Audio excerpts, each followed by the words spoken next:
Imagine serving a decade in prison for war crimes, only to come home, build a replica of your cell, and lock yourself inside. By choice. That's exactly what Japanese General Hitoshi Imamura did. But why would a man who had regained his freedom choose to imprison himself again? This is the story of guilt that refused to fade and the price he willingly paid. Hitoshi's journey to power began in a way no one expected. Born in Sendai, Japan in 1886, he was supposed to follow in his father's footsteps and become a judge. But when his father passed away, Imamura's dreams of a legal career disappeared too. Left with limited choices and financial struggles, his family sent him to the Imperial Japanese Army Academy. It was this decision that would change not just his life, but the lives of many others forever. Imamura rose quickly through the ranks, proving himself a skilled tactician. He served abroad in England and British India as a military attaché, mastering Western military strategies and gaining a reputation for meticulousness and innovation. By the early 1930s, he was deeply embedded in Japan's military command, just as Japan's ambitions in Asia were about to explode. Imamura's career hit a turning point during the Second Sino-Japanese War. Promoted to Major General, he led Japanese forces with precision, but his actions came at a great cost. While commanding Japan's occupation in China, he witnessed the brutal realities of war and the questionable tactics employed.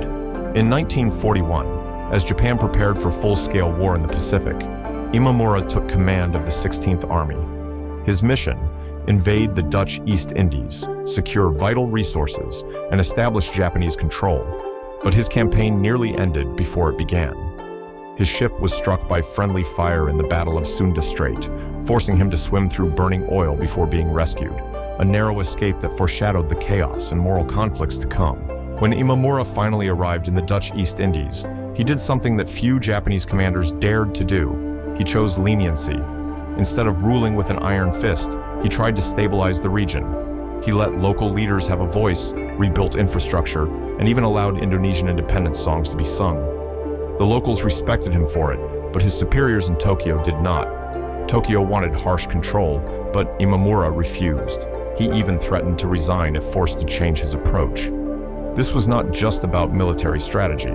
It was about a man who was beginning to question the nature of power and control.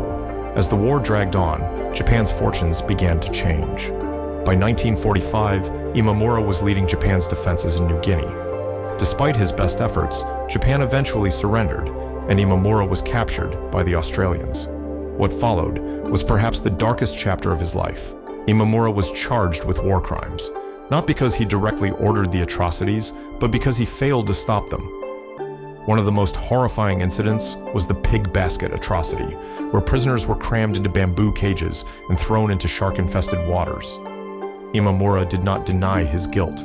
Instead, he requested a quick trial, as if eager to face the consequences of what had happened under his command. In 1947, he was sentenced to 10 years in Sugamo prison. Unlike many others who protested their innocence, Imamura accepted his punishment, but nobody could have imagined what he would do next. After his release in 1954, Imamura returned home a free man, but he didn't stay free for long. He had a replica of his prison cell built in his garden. This wasn't just a symbol. It was his way of reliving his punishment, of confronting the consequences of his actions every day for the rest of his life. He spent his days in that cell, writing his memoirs and reflecting on the war. The earnings from his books were donated to the families of the victims, an effort to offer something, anything, to ease the pain caused by his command. But was it enough? Was this just a way to make himself feel better, or was it a real attempt at making things right? Imamura's story leaves us with more questions than answers. Was he truly trying to redeem himself, or was his self-punishment a way to avoid even harsher judgment from history? He was a man of many contradictions, a general who tried to be merciful during war, yet couldn't prevent the cruelty that happened under his watch. A war criminal who willingly locked himself away, haunted by the weight of his actions.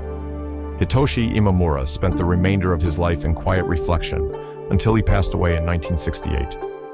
The line between hero and villain is often blurred in history, especially in stories like Imamura's.